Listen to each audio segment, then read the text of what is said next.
Nous passons donc à la deuxième question. Premièrement, à l'aide d'intégrales, exprimez en unités d'air les aires A1 et A2. Voilà. Alors, donc, la réponse du premièrement, deuxièmement, vous voyez, deuxième question, premièrement, Y est égal à f de x. Grand F est une primitive de petit f sur 0,1. L'unité d'air U est construite, vous voyez, et l'aire du rectangle construit sur les vecteurs unités I et J. Alors, voilà 1. Donc, voilà le vecteur unité de longueur, donc de longueur 1 sur OX. Mais le repère est tout simplement rectangulaire. Donc, on a le droit, sur OY, on a le droit de prendre un vecteur unité J qui ne soit pas de la même longueur que I. Voilà, voilà pour J. Alors, où est l'unité d'air? Eh bien, l'unité d'air, c'est l'aire de ce rectangle, construit sur I et J. Voilà.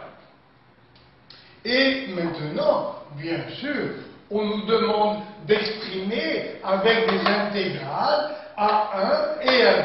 Alors, A1, c'est l'aire sous la courbe entre 0 et A. Donc, A1 égale intégrale depuis 0 jusqu'à A de f de x dx. Je vous rappelle que f de x dx, c'est un morceau infiniment petit de l'aire. Voilà f de x dx. Voilà ici x. Là, la hauteur, c'est f de x. Et où est le dx? Dx est un déplacement infiniment petit de x. Et pourquoi? Parce que, regardez, à la partie supérieure, nous n'avons pas la fin d'un rectangle. Quand on dit f de x que multiplie dx, c'est l'aire d'un rectangle de hauteur f de x, de largeur dx. Mais ici, le rectangle n'est pas parfait. Le sommet est limité par une courbe. Donc, pour ne pas commettre d'erreur, regardez la courbe, là voilà. Pour ne pas commettre d'erreur, on prend des dx par la pensée infiniment petit. Et l'aire totale est égale à la somme. Ça d'ailleurs c'est la lettre S du mot somme. Donc c'est la somme des éléments d'air. Le voilà, je l'ai marqué. C'est la somme des éléments d'air, chacun d'eux étant égal à f de x que multiplie dx. On a donc assimilé l'élément d'air à un petit rectangle, à condition que par la pensée, le dx soit infiniment petit pour négliger la courbure. Et quand on a trouvé la primitive, grand F, à quoi est égal l'aire A1 de 0 à A, regardez, A1, c'est l'intégrale de 0 à A de f de x dx. On appelle grand F la primitive de petit f, et le résultat numérique, c'est grand F de A moins f de 0. À quoi est égal A2? Alors A2, eh bien, c'est l'intégrale depuis A jusqu'à 1 de f de x dx, c'est-à-dire grand F de 1 moins grand F de A. Voilà pour le premier. Deuxièmement, on note grand F une primitive de petit f sur 0,1. Démontrer que si A1 égale à 2 pour une certaine valeur A de x, alors f de A est égal à f de 0 plus f de A divisé par 2. Et ensuite, la réciproque est-elle vraie? Ça veut dire, si f de A égale f de 0 plus f de A divisé par 2, vous voyez, est-ce qu'on pourra conclure la réciproque que A1 égale A2? Alors, démonstration. Par hypothèse, A1 égale A2 pour la valeur x égale A, comme nous l'avions ici. À quoi est égal A1? C'est grand F de A moins grand F de 0. Le voilà. F de A moins F de 0. À quoi est égal A2? F de 1 moins F de A. Et comme A1 égale A2, donc F de A moins F de 0 égale F de 1 moins F de A. Oui, F de 1 moins F de A. Bien, on va grouper F de A. Ça nous fait 2 fois F de A égale F de 1. On transpose moins F de 0 qui devient plus F de 0. Et maintenant, c'est enfantin. Donc F de A égale F de 0 plus F de 1 divisé par 2. Alors, réciproque. Si on nous dit grand F de A égale F de 0 plus F de 1 divisé par 2, est-ce qu'on pourra conclure A1 égale à 2 au travail? Il suffit de multiplier par 2. Ça fait 2 fois F de A égale F de 0 plus F de 1. 2 fois F de A, et bien le voilà. Voilà. Ça fait F de A plus F de A égale F de 0 plus F de 1. Alors, ce F de A, je le garde dans le membre de gauche, le voilà. Celui-là, je le déplace à droite. Et F de 0, je le transpose à gauche. Ça fait F de A moins F de 0 égale F de 1 moins F de A. Voilà. Alors, que signifie F de A moins F de 0? Où grand F est la primitive de petit f. Donc, c'est l'intégrale. Regardez. Grand F de l'extrémité moins grand F de l'origine. C'est l'intégrale de 0 à A de f de x et x.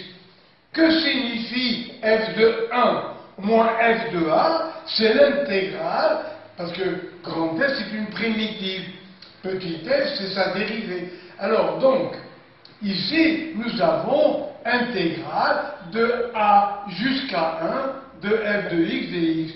Et ça, c'est A1 de 0 à A. L'intégrale, c'est l'air. Et celle-là, eh bien, c'est A2, somme de A jusqu'à 1. Donc, la réciproque est vraie. Nous sommes partis de cette relation et on arrive donc à A1, au résultat A1 égale A2. Alors, pourquoi pas, passons à la troisième question. On envisage 2 autres fonctions. Premièrement, la fonction f sur 0, 1 est définie par f de x égale exponentielle x. Et alors, eh bien, il faut trouver a. Voilà. Bien, au travail, je commence par celle-là. Donc, f de x égale ex. Et la primitive de ex, comme par hasard, c'est la seule fonction dont la primitive est égale, vous voyez, à la fonction donnée. Et dans tout le reste du problème, nous allons nous servir de ce résultat. Alors, A, on le cherche, d'accord. Comment? En exprimant que f de A, on le cherche, vous voyez. Comment? Eh bien, en exprimant que f de A égale primitive pour 0 plus primitive pour 1 sur 2. Donc, nous cherchons A.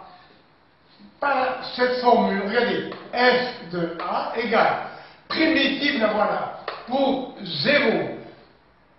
Donc, exponentielle 0, plus primitive pour 1, pour x égale 1, divisé par 2. Et maintenant, pour trouver A, eh bien, on prend la relation réciproque. Si exponentielle U égale V, positif bien sûr, U égale ln de V. Alors donc, exponentielle A égale exponentielle 0 plus exponentielle 1 sur 2.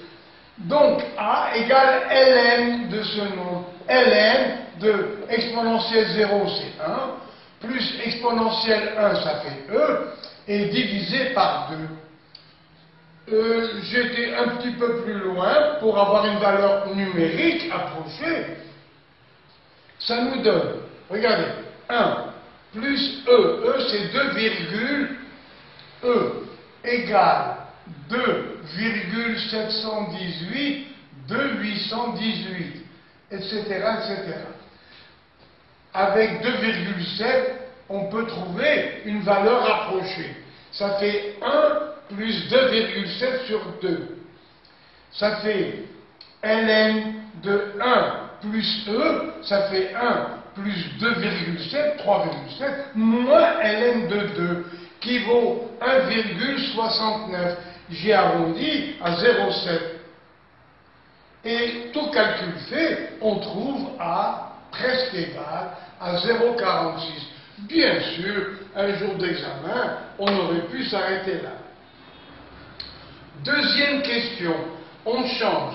La fonction f sur 0,1, c'est f de x égale 1 sur x plus 2 au carré. Alors, maintenant, donc, si petit f vaut 1 sur x, quelle est la primitive? Eh bien, la primitive, c'est moins 1 sur x2. Et maintenant, nous avons 1 sur x plus 2 au carré. Donc ce n'est pas seulement x.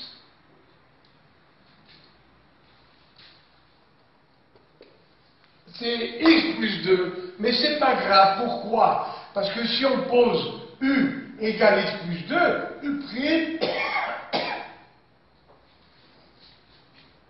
u' ça fait 1. Donc, quelle est la dérivée de 1 sur x? Moins 1 sur x2. Quelle est la primitive de moins 1 sur x2? Eh bien, c'est 1 sur x. Donc, la primitive de 1 sur x2, c'est moins 1 sur x.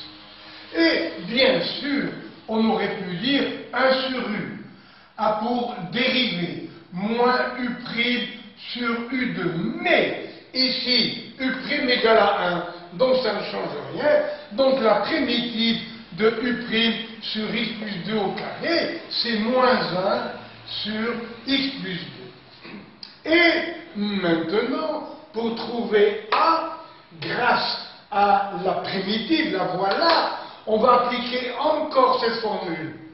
Pour trouver a, on va appliquer la formule f de 0 plus f de 1 divisé par 2. Alors, f de 0, ici, moins 1 demi. F de 1, 1 et 2, 3, moins 1 tiers. Et à quoi est égal f de a? F de 0 plus f de 1 sur 2. Alors, f de 0, moins 1 demi, plus f de 1, moins 1 tiers. Donc ça fait moins 1 demi plus moins 1 tiers sur 2. On réduit au même dénominateur, ça fait moins 5 sixièmes divisé par 2. Donc nous avons moins à gauche, moins à droite qui disparaissent. Ça fait 1 sur a plus 2, le voilà, égale 5 sixièmes sur 2. Ça fait 5 douzièmes. Et maintenant, nous allons renverser les deux fractions. Ça fait donc a plus 2 égale, donc ici on avait dit 5 douzièmes, mais on renverse, ça fait 12 cinquièmes et moins ce 2. Moins 12 cinquièmes, c'est la division. Et pour trouver a tout seul, on déplace 2 qui devient moins 2. Ça nous fait 12 cinquièmes moins 10 cinquièmes, d'où A égale 2 cinquièmes, et ça fait 0 part. Bien sûr, nous allons passer maintenant à la deuxième partie, mais je n'oublie pas de déplacer la caméra. Je ne vais pas commencer à expliquer le tableau sans que vous le voyiez. Combien de fois j'ai commis cette bêtise?